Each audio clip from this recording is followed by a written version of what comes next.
Hi everybody, I'm Zilla Blitz and welcome. Today we're going to do an unboxing of Task Force, Carrier Battles in the Pacific, designed by Genichiro Suzuki and published by Vuca Simulations. There's a lot to look at and talk about. We've got solitaire scenarios, two-player scenarios, programmed instruction, almost 600 counters, 4 maps, hypothetical scenarios, and classic scenarios like the Battle of Midway. So let's jump right in and get started.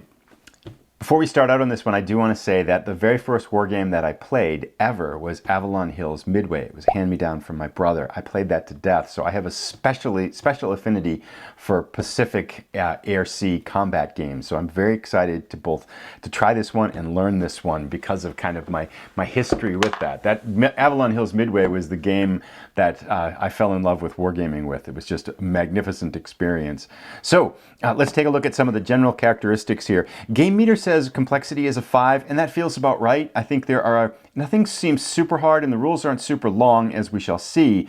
But you do have air-to-air combat. You've got base operations, kind of managing aircraft carriers, ship surface combat, then air-to-sea, of course, with the aircraft attacking ships. So and search and things like that. So it's quite a bit of systems going on in this. It does have a programmed instructional system, which I just love in war games. So that will help a lot with complexity because you can work up through the rules, so you don't have to learn them all at once before you start playing there. Solitaire suitability is a 7. However, as we shall see when we look at the scenarios, it's the solitaire scenarios are kind of the programmed instructional methods. And once you get into the full game, because of those kind of search operations and kind of hidden task force and dummies and things like that, yeah, I think that's going to be a better two-player experience than a solitaire experience. I'll probably try it solitaire and two-player, hopefully, but I will try it that way. But I do suspect, because of the nature of those systems, the solitaire play is going to be skewed towards those learning scenarios, and two-player is going to be better once you get into the full game systems here. Playing time is listed 30 minutes to 5 hours. There are a range of scenarios, some short to some much longer. So there's a good scope in here, as well as some hypothetical ones, as we shall see when we look at it. Map scale, 1 hex is about 75 kilometers, so 40 nautical miles. And so we've got that there. And then the individual unit scale, you got an individual ship and then kind of squadrons of planes. So that's kind of the level that the game operates at, tactical level, in addition to kind of that fleet level as you're searching and things. So lots to like in here. Let's open it up. Again, 3 inches, really thick, heavy box.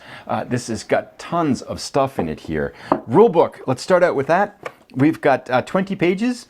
But, again, lots of graphics and examples and color here to help you kind of learn the game and things like that.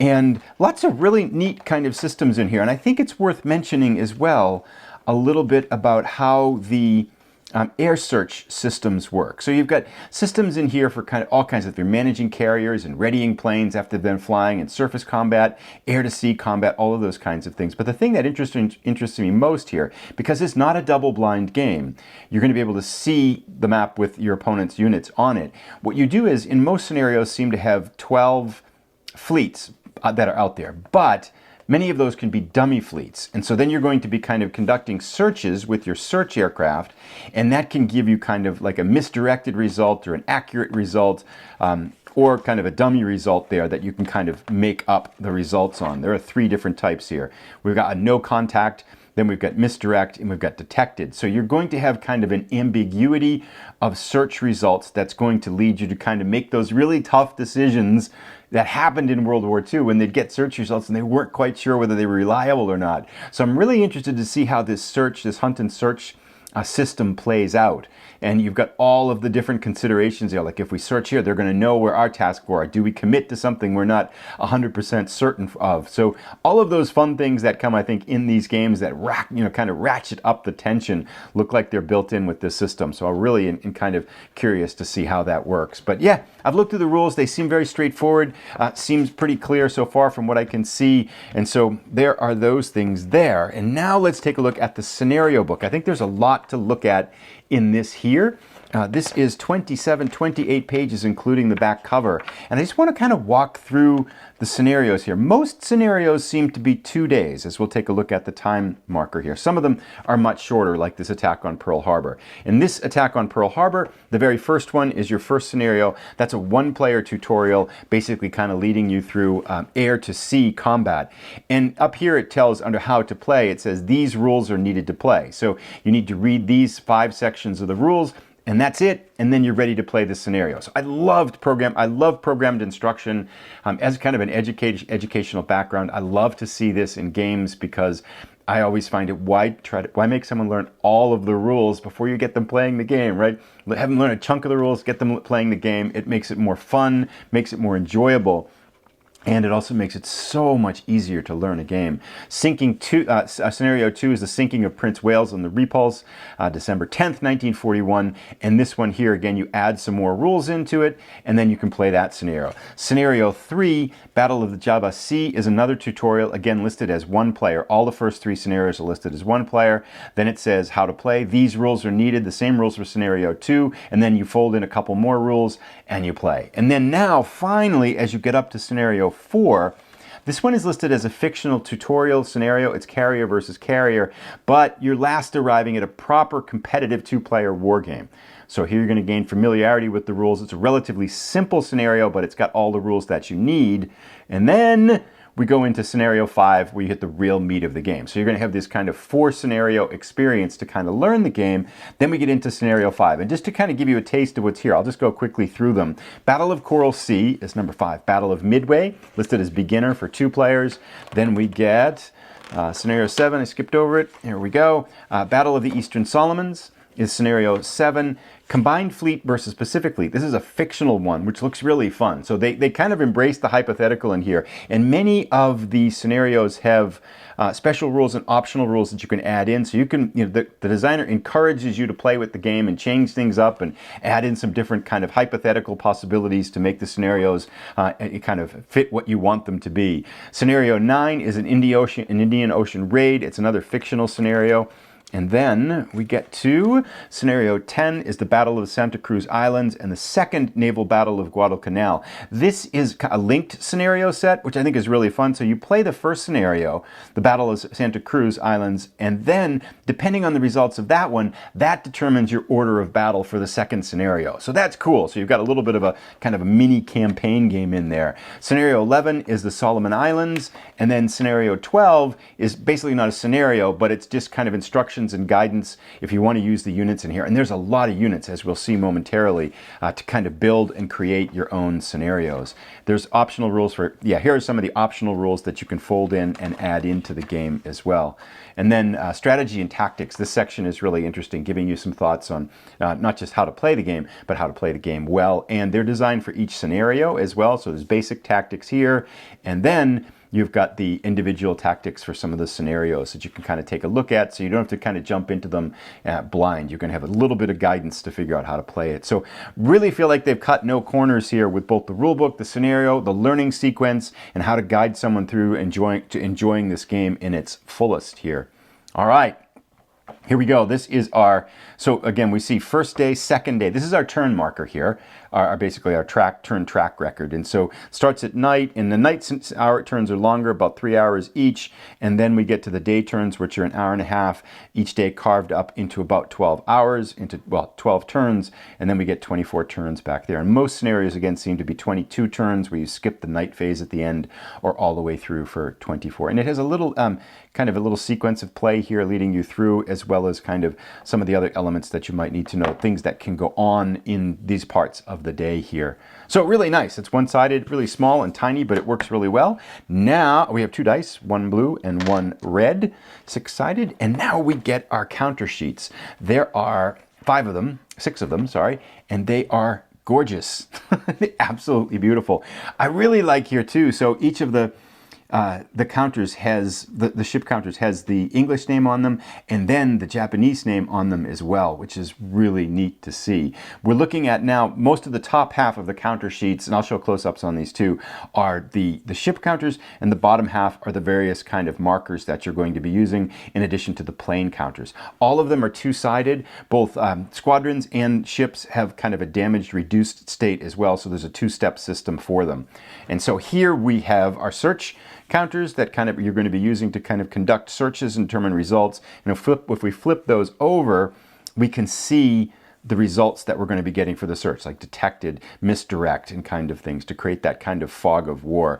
And this one here is we're looking at the British counter set. We've got the formidable, illustrious, indomitable, victorious, and things. So the 4 aircraft carriers here. So a lot of counters, and you know, the sky's the limit here in terms of kind of creating hypothetical scenarios for this as well. So that's very cool. We got more markers here. These are our fleet markers, and now we're getting into the U.S. ships. Here we have the U.S. carriers: Saratoga, Yorktown, Enterprise, Wasp, Hornet, Nassau. Lexington is up here. Those are the ones that you get for the game here. A lot of the battleships and then cruisers are here as well. Oklahoma, North Carolina, Nevada. You know, the ones that are at Pearl Harbor here, of course, for the Pearl Harbor scenario. And then lots of, again, these kind of search markers that we start to get into, and the fleet markers for that element of the game.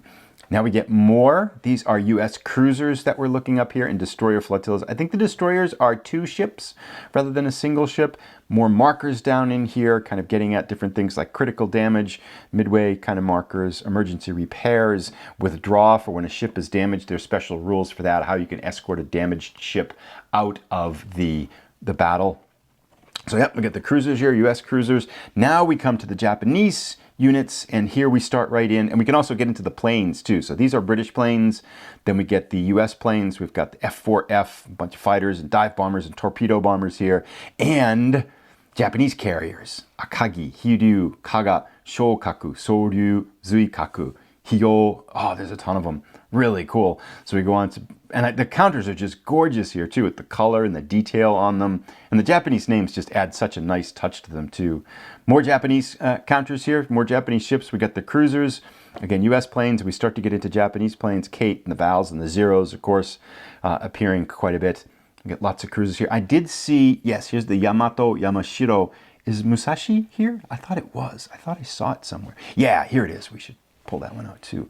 So the Musashi is here. So again, talking about, pretty easy to imagine you can make up your own hypothetical scenarios with a lot of these too, and just have a blast kind of creating your own stuff as well. Okay, and our last counter here, this one's flipped over, we get Japanese destroyers and some light cruisers here, as well as most of the Japanese aircraft, including Bettys as well, that we haven't seen, Vals and things. So really nice counter set, all kind of nice thick counters, all pre-rounded, so you don't have to bring it. Your counter clipper can take a vacation here. 6 big counter sets for all kinds of things that you'll need. So really nice counter sets. Now we get into the player aids. We have 2 here that are identical. These are basically your kind of combat results charts. We've got anti-air, aerial combat, air to surface, naval combat, and these are all explained very well in the rules, as well as kind of things like recon hexes per base and ship, and flight damage, airway damage, recon results, tactical victory points. And 2-sided, really thick too. You can't fold these at all. These are really thick, almost like panels than they are anything. As well as on the back side of this, I think this is what they've called out of the rules as being kind of things that people must look up quite a bit to make this a little bit easier to speed it up. So you can kind of avoid some rule book diving by having some of the most frequently used and frequently referenced rules on the other side. Now we have, if you open these up, this is the US one. These are your fleet, how you handle your fleet and your aircraft operations. So what we're looking at basically here, now I believe there's a rule, it's kind of for gameplay purposes, and I saw some people talking about it on Twitter a little while ago too, that aircraft carrier fleets can only have 1 aircraft carrier, which wouldn't be something that would happen in the war, but for gameplay reasons, they've done it. I think you can combine fleets, so I'm not kind of sure Not quite sure how it all handles out in gameplay, but you can have one carrier, and these are the ships that are going to be around it. This is where you keep track of all the different aircraft operations. So landing is going to go to reserve, then to ready, combat air patrol, raid, it starts to go to a raid, you place it out on the map. And then these are your fleet task force with the ships that you would have in the various fleets, and you've got options here for them. And then it's two sides to this, so this is really wide. You can 1, 2, 3, 4, 5, 6 different carrier task force or fleet task forces, and that's what they're designated at. If the task force has a carrier in it, it's a carrier task force. If not, it's a fleet task force. And your search results can dictate along those lines. So if you get a kind of a misdirect, you might get reported as you might get a report that it's a fleet task force, when in reality it is a carrier task force. And then for some smaller fleets down here, dummy markers. So this is going to be using to kind of handle your fleet organization for the US side. And then we have a similar one here. Same basic kind of operational chart here for the Japanese. So same thing except for the different nationality for the Japanese nationality. Again, really thick. These are all mounted. These are basically kind of map boards more than they are player aids. So really nice quality on these. As you kind of get to it's a standard for Vuca Simulations. I think more so than I mean, it's without a doubt they're pushing the edge of the envelope for game quality components. I mean, just the artwork and they don't spare expense in putting these together. It just really shows. They're such a joy to handle and to play and things like that. Now these are task forces, same thing, except these are for your land-based sheets. I confess I'm not quite sure why there's only one and why it's a neutral color, unless I'm guessing that in each scenario there aren't scenarios where both sides have land-based air forces. That's kind of the only thing I can think of with that, but I haven't really read the scenarios to that great detail to figure out why there's only one of these. But I suppose that probably would make sense, or maybe you just share this one. I'm not quite sure, but that was one thing that I was wondering about as I looked at those. Now we have a whole nother set before we get to the maps, and there are a ton of maps in here too. These 6 player aids here, again, the same thickness. These are panels. You can't really fold them. They're nice and thick. These are all the orders of battle for all of the scenarios.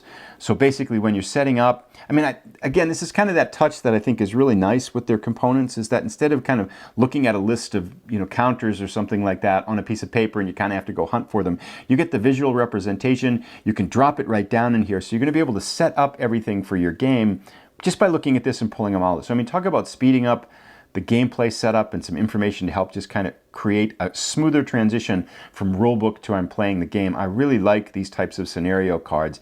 They had this for the Chase for the Bismarck, and it made setup just really enjoyable and really kind of fun. It's almost like a little puzzle as you're putting them together too, but it just speeds things up rather than trying to read the name of it and then go find this counter. You get the visual representation, which just makes it so much faster to find them. And up here you get some informational thing. Again, we can see 12 task fleet markers here. Turn length and thing like that, where it starts on game turn 3, so the morning of the first day, and then you just lay out all your fleets here, and we get the first carrier division, second carrier division, and now this one here has 2 in it, so maybe there are going to be 2 fleets. Again, I'm not quite sure yet how that 1 carrier per task force works in those carrier task forces. So maybe these have to be split up or so. And then just all of the units here in the Malaya task force. This is for scenario 9, the Indian Ocean raid, which is the fictional one. Then the other side has another Japanese one here, Battles of Santa Cruz, and the second naval battle of Guadalcanal. This is the one that had that fork in it. That was the 2 scenario one, where depending upon how the first scenario goes, your units are going to be different for the second scenario. And I won't go through all of these because I think you get the idea. And you get one set basically for the Japanese for these, and then we come into the US set. So this is scenario 1, the attack on Pearl Harbor. This has both sides in here too. And then we get the US forces here. Battle of Java Sea, this has both of them on it. But for the larger ones, like this one here, Battle of Midway, we get this is for the US, and so the Japanese has their own for that one there. Scenario 7, Battle of the Eastern Solomons, this is the Allied side here. And they all basically work that way, so you get an idea on how these player aids work. And there's one representation for every scenario in the scenario books right in there. Now we get to take a look at our maps. And there are a lot of these. Again, all except the only one that's not mounted is the Pearl Harbor one, as we shall take a look. And they're all 2-sided and mounted as well. So this one is a plain ocean one here. Just basically, this is for the sinking of the Prince of Wales and the Repulse.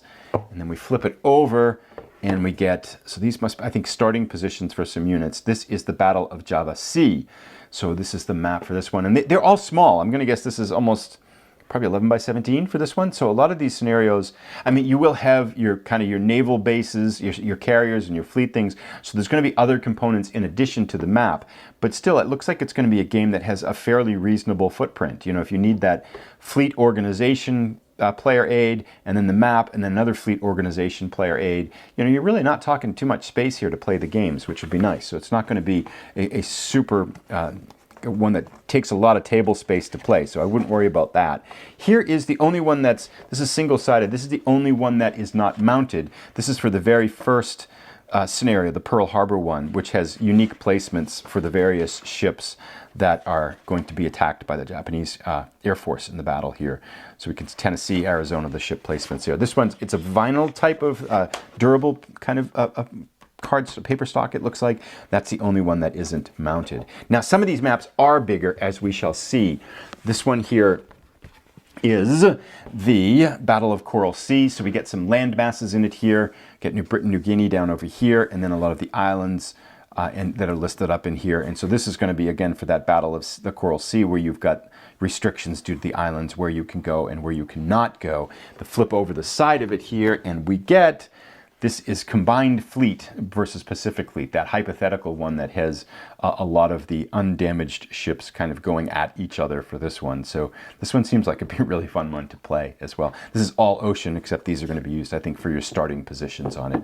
And this one looks a little bit bigger. This one is 16.5 by 23, so roughly, you know, another, again, a very modest footprint for these. And that's, I think, the biggest one that's in there. There's another one that's the same size here. So if we go down here, our last two maps, which again is one, it's double-sided, same size, 16.5 by 23, we get the scenario map for Battle of the Eastern Solomons. So again, this fits pretty much onto the camera here too, doesn't it? So we get Henderson Field. Yep, reinforcements coming from over here, Guadalcanal, of course, in the middle. And then, flip side of it here is another open ocean one. This is for the Battle of Midway. So here's Midway Island in the very middle of it, all alone in the middle of the ocean. And again, nice, thick, mounted maps. They fold really well, they come out really clean, and they look very, very nice. And there we have it. We've gone through 3 inches worth of stuff. Maps, counters, player aids, all of the highest quality. That is a quick look and a first look at Task Force, as well as talking a little bit about some of the gameplay involving search. Be happy to answer questions as I can. Looking forward to bringing this to the channel. I'll probably show some of the solitaire ones. I do want to see if I can play for the channel to play one solitaire. And I do want to kind of get some 2-player games in very soon as well. So looking forward to bringing this one to the channel. Thanks so much for watching. Happy to answer any questions, and have a great day.